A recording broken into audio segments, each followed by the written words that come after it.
Arva needs to work on that. Arva, we need another. Arva? I'm with these students from UNL, and I couldn't find out online what the topic was. I'm sorry, I wasn't able to tell them. Yeah.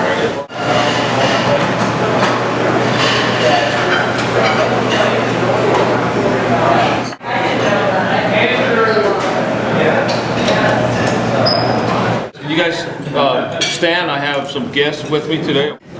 I'm Rebecca Camacho, his executive assistant. You guys know Johnny Rodgers, right? No. Paul Bryant, I'm a leadership professor at the University of Nebraska Omaha and president of the Leadership Institute for Urban Education. My name is Kazuhiro Rokukawa.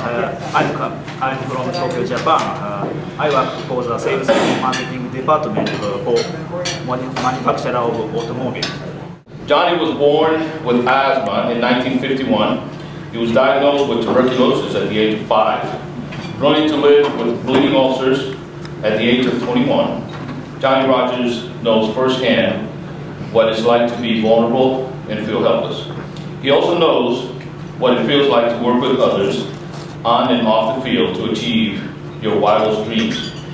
So today, sit back and learn from Johnny, the most valuable player in the history of the Big 8 Conference, Sports Illustrated Husker Player of the Century, All-American, 1971, 1972, College Football Hall of Fame in 2000, 1973 first-round draft choice of the San Diego Chargers, 1973 Rookie of the Year of the Montreal Alouettes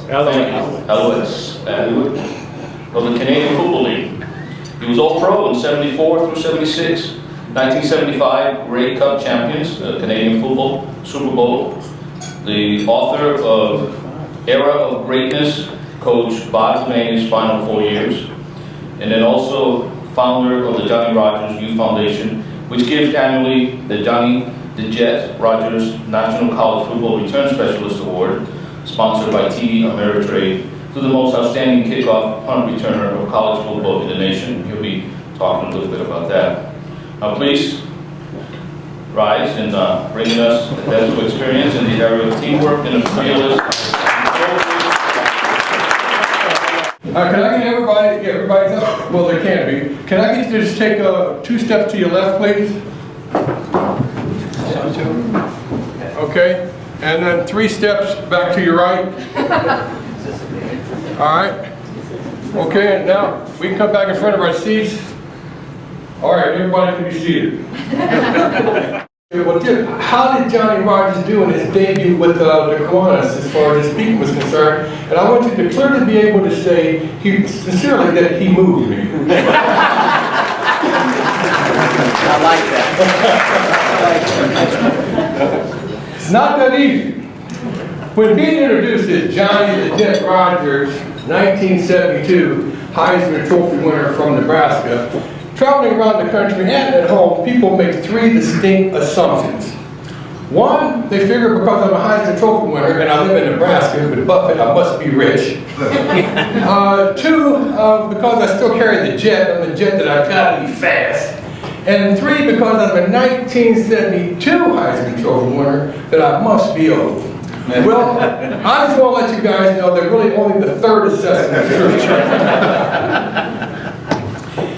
I realize, I got sense enough to know that it's been so long that when I come out to talk to people, that half of my audiences are so young, they were never ever really around to see me participate in the game of the century. It's been over 40 years ago. Matter of fact, I just celebrated my 40th anniversary this past December, of us winning the Heisman Trophy and being the first winner from Nebraska. It's been 40 some odd years ago. And then I have other people in the audiences that are my die-hard fans. They've been there since the beginning. They were there at the game of the century. They were watching it on television. They were there on the spot. But they've gotten so old they can't hardly remember it either. So my dilemma is that when I go around, I generally carry a highlight tape around to bring people a historical update and take them down memory lane, and I kind of guide them to the point where they can see just how a well-trained team of people really work together on what they can accomplish on and off the field. So I'd like you to be patient with me here, and I want to start in 1 second here, a highlight tape, introducing and highlighting the 1971 team from the University of Nebraska that has been voted just this past September it's Sporting News Magazine as the best college football team of all time. And that's a pretty good deal from the University of Nebraska for us to actually have. Now, starting off, the first run that we're going to have is going to be taken from the game of the century, and I'm glad to be able to feature my favorite sportscaster, Lyle Grimser, which some people here truly probably have never heard of Lyle Grimser. But Lyle Grimser is probably the most famous and most prolific sports announcer, radio sportscaster that we've had in Nebraska, and I'm proud to say that Lyle is the one that named me the Jet. My name came from Lyle Grimser, called Jonny the Jet Rodgers. So as we go through, the very first clip that we're going to see is going to be a clip from the game of the century. And during that game, that has really lived up to its name, that both teams came into the game being rated undefeated. All right, number one was Nebraska. We were the number one team in the country rated. Oklahoma was number two. We had the number one defense in the country. They had the number one offense in the country. There were 17 All-Americans that played that day against each other, and there were over 20-some-odd young men who had made All-Big A. So we really had some really talent on the field. Also, as we go through the tape, there's going to be an opportunity that I would like some audience participation. Well, I want you to actually count the blocks and see just how many. There's 11 guys, and to see how many that we have where we participated in helping one another out. As we go along through the tape, I will be number 20. A lot of people don't know, I'm number 20. And because I produced the film, I will probably score every time. I'm the man. All right. Who was the quarterback then? Jerry Taggy and Dave Holm was the quarterbacks that I played under. Okay. All right, now, we're going to get ready to start that. One more issue that I wanted to bring out, and then we're going to just introduce the team, I guess. All right? To the 40, to the 35, to the 20, to the 10, he's all the way home! All right, thank you.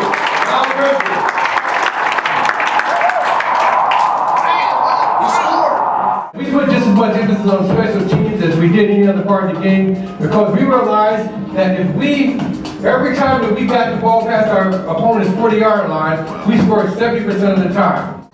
Well, there's 2, 3, 4, 5, 6, 7. All right, watch number 55 too. 8. Good move. 9. That's teamwork doesn't make you dream work. There's 11 guys. I had to shake 2 myself. This game is against Alabama in the Orange Bowl. And Coach Bear Bryant had just got voted the coach of the year that particular season. There's the whistle. We're ready to play football. Bellar's kick is away, and it's a high end-over-ender into that wind. Jonny Rodgers takes it to the 2. He runs out to the 5, to the 10, to the 15, to the 20, the 30. He's to the 40. He's going to go all the way. Jonny Rodgers, man, woman, child, he's gone. The greatest lessons of my life. In 1958, I discovered baseball, and man, was I excited. I didn't really know what to do. For the first 3 years that I played for the boys club, and I got pretty good at it. I used to come to the boys club every single day after school, and I would come during the summers, and I would play whatever sport that they actually had in season. I played football, I played basketball, I did track and field, but really at that time in my life, baseball was my favorite. There was a guy named Tommy Davis that was the head of the boys club at that particular time, and he knew everybody in town had anything to do with sports at all. He was really the man. And he kind of took a liking to me because I was around the boys club almost all the time. And he knew I didn't have a father figure in my life, so he took it upon himself to be the man for me. One day he calls my mother up and asks my mother, could she come in to meet with him? And could she be sure to bring me along? This puts a little panic, but with me, I'm wondering what the heck's going on here. I must have done something, but I'm not quite sure what it is, all right? So we go in, and I'm pleasantly surprised. Tommy tells my mother, she said, Mrs. Rodgers, Johnny has a unique talent for baseball, but he's in desperate need of a coach. Somebody to teach him the points and strategies of the game. Over in South Omaha at the YMCA, there's a guy named Josh Gibson. And Josh is a world-class coach. He has just negotiated a contract, a multi-year contract for his younger brother, Bob Gibson. And I really believe that if you can get Johnny over here to join his team, that it will make all the difference in taking Johnny's career to a whole new level if you can make sure that he can get to the practices and to the game all summer long. Well, my mother looked at it and she liked to laugh herself to death because it really was no way in the world in pretty much our condition that my mother could guarantee that she was going to get me across town for whatever reason. She told us there's no way that we're really going to be able to do that. And Johnny's only 11 years old. He doesn't have a career. What career could you be talking about? He said, well, the coaches over at the boys club, they're pretty good. They're doing well. And Johnny's doing well at the same time. Johnny probably needs to stay around here and get himself a job. Maybe play a little less baseball and football and basketball if he really asks me about it. But I really don't think we're really going to be able to do it. So Tommy said, Mr. Rodgers, don't get me wrong. The coaches at the boys club are good coaches. No doubt about it. He said, but I'm talking about a world-class coach. And there's a difference between a good coach and a great coach. And a good coach will make Johnny a good baseball player, but a great coach will make him a champion. Now I remember it's been over darn near 50 years ago since that conversation took place, but I remember it distinctively. You know, when Tommy told her that a good coach would make Johnny a good baseball player and a great coach would make him a champion. Well, that meeting that day actually changed my life forever because Tommy was able to convince my mother of the importance of me coming over there to integrate with a world-class coach, and I was able to do it. I studied under Josh Gibson for the next 3 years, and it made a tremendous difference in my life. 6 years after that, when I graduated from high school, I'm All-American in football, I'm All-City in basketball, I'm All-City, All-State in track, and I'm All-American in baseball. All right, I'm Player of the Year for the state of Athlete of the Year for the state of Nebraska. Have over 50 scholarships to schools all over the country, and I got drafted to play baseball by the Los Angeles Dodgers. So it goes to tell you clearly that my world-class coach, what happened was he taught me one thing at that time in my life that nobody else was ever able to teach me up until that point. He taught me how to win. Now, what I learned is maybe, just maybe, success is more about finding yourself the right coach and the right mentor and studying them like a scientist, like I did Josh Gibson. Maybe success is not really about being pretty or bright. Maybe it's just about surrounding yourself with the right people. And that's the reason why I'm here today, to surround myself with the right people and to implement the type of training that I learned early on in life.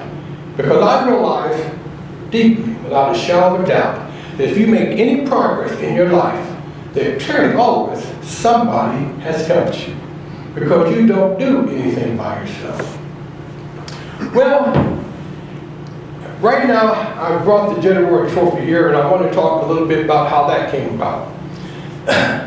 In 1972, I got a little controversy going on, so I got people lobbying against me to win the Heisman, and I'm trying to prove myself that I'm ready for it. And there's a guy out there who's a major player. His name is Dan Jenkins. He wrote for Sports Illustrated magazine. Well, in Colorado, I got kind of lucky one day. They were number 3 in the country, the same right before when we were the best. They were the best as well. And I was able to put together a couple punt returns and a pretty good game that lobbied him for his vote. I didn't really know Dan at the time, but he wrote an article on me in Sports Illustrated that pretty much locked down the deal for me to win the Heisman Trophy. So I was very grateful, and I've met his daughter over the years. Spinning forward, coming to 2010, Dan now works for the Hall of Fame magazine. All right, so he put together an article in the Hall of Fame magazine that he picked 44 players that were the best players of all time. He picked one team of 11, another team of 11, another team of 11, and another. And these were the best college football players ever of all time that they were endorsing for it. And I wasn't on the list. All right? But what the catch was, he put a 12th player on each one, and he called them return specialists. And that was Billy Cannon from LSU, who was also a Heisman Trophy winner, Deion Sanders from Florida State, Joe Washington from Oklahoma, and myself from Nebraska. Based on the credibility that Dan brought to the game, I was able to create an award to bring here to Omaha, Nebraska, where we were able to create the Jonny the Jet Rodgers National College Football Return Specialist Award based on the association that I had with Dan over 40 some odd years ago.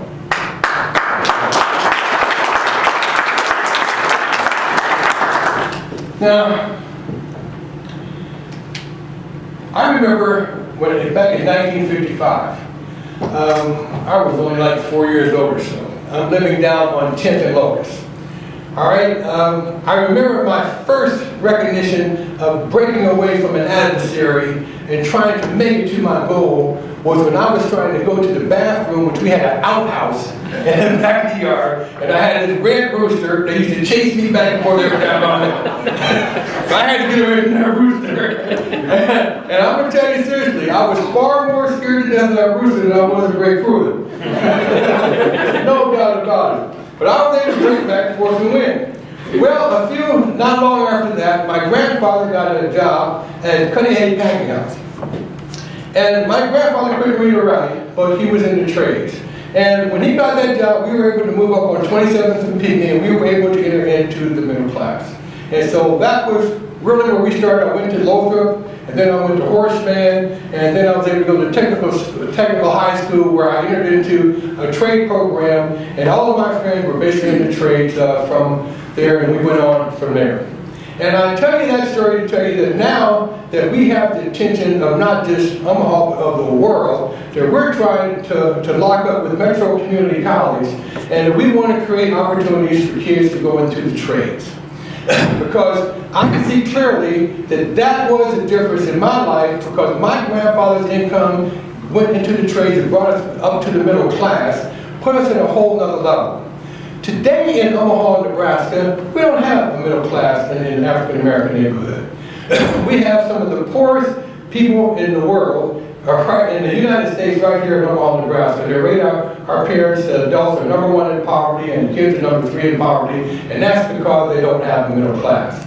I've just supported an initiative down on 10th and Locust now for a business park where they're telling me they might be able to create 1,000 jobs for adults coming in and warehousing jobs and all to that effect. And we're also training with Metro.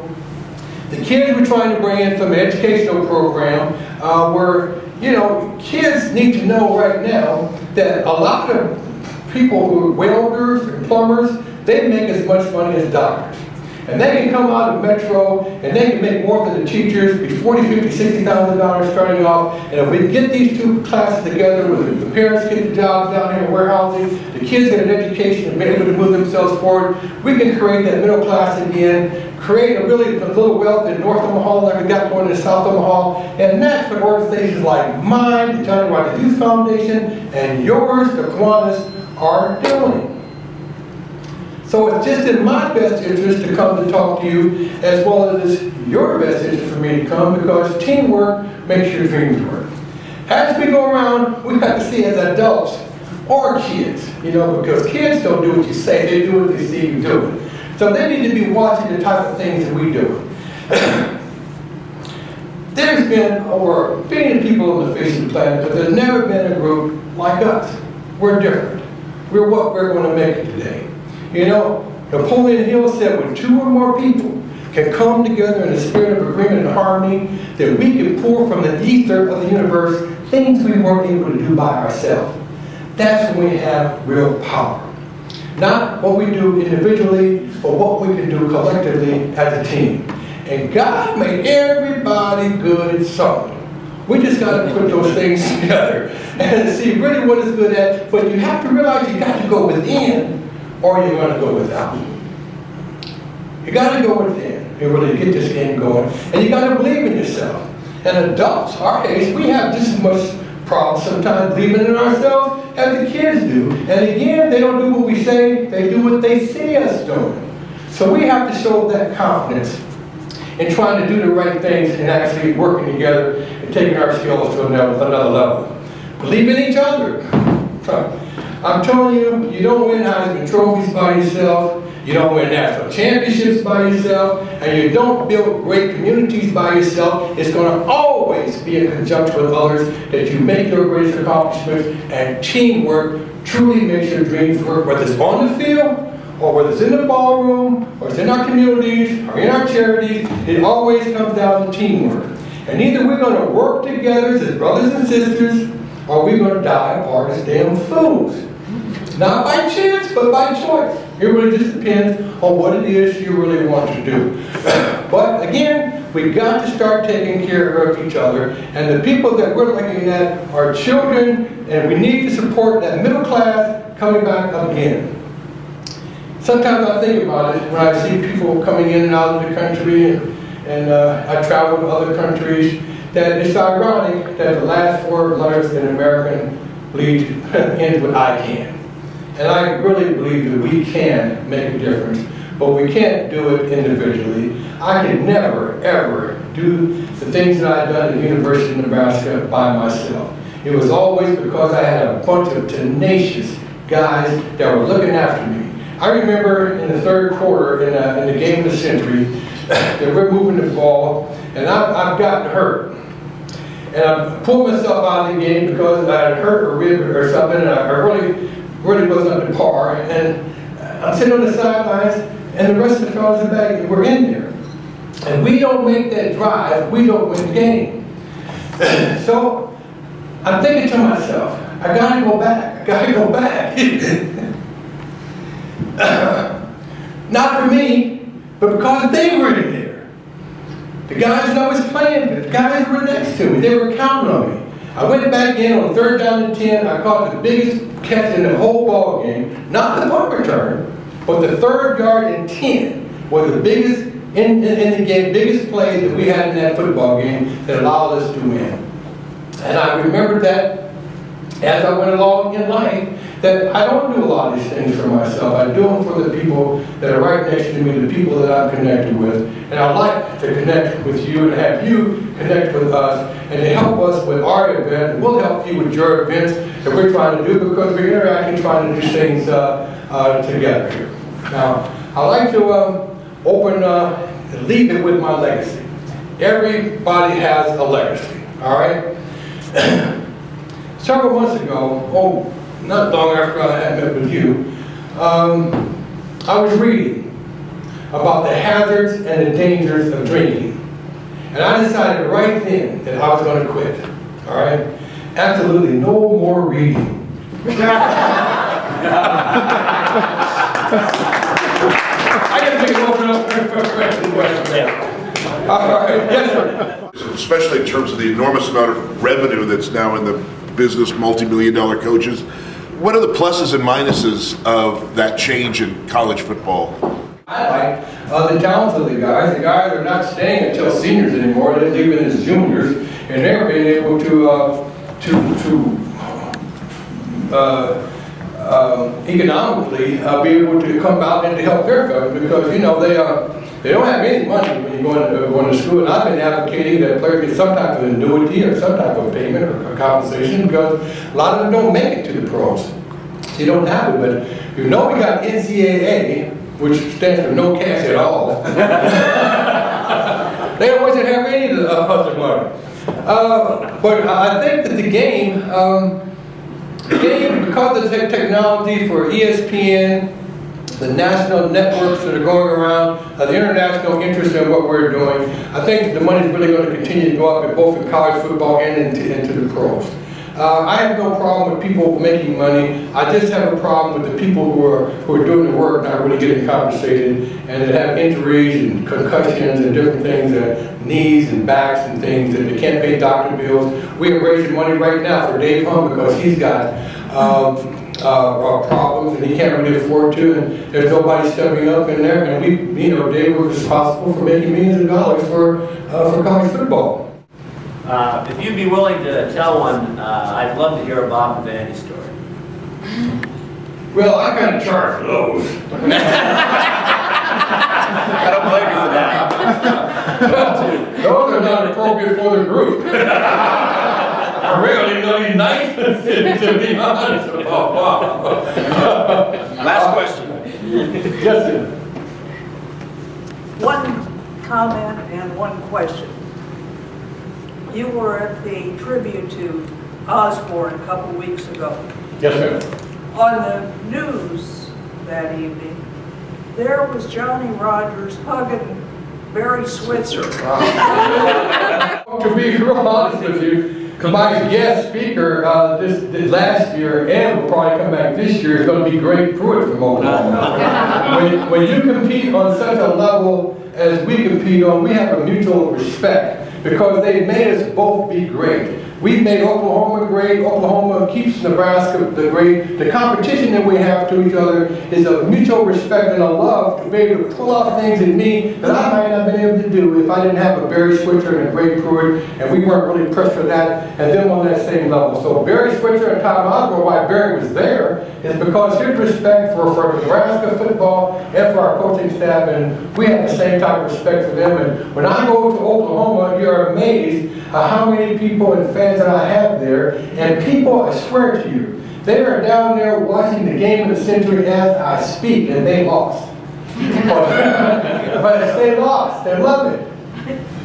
The other question I had was, KFAB's Lyle Bremser was a longtime member of our club. And I've always wondered, is he the guy that began calling you the Jet? Yes, ma'am. He's the guy that gave me the name the Jet. That's what we said initially. Yeah. I owe a lot to Lyle. We owe a lot to Lyle because he put us on the map and showed us what real professionalism was as far as the calling. And he supported, KFAB supported Nebraska football when we really weren't doing that well. So they were part of people would come to the games and they would everybody have their radios so they could listen to live. And that was just dumb. This is Aquinas pinned. All right. Thank you for coming. Thank you. All right.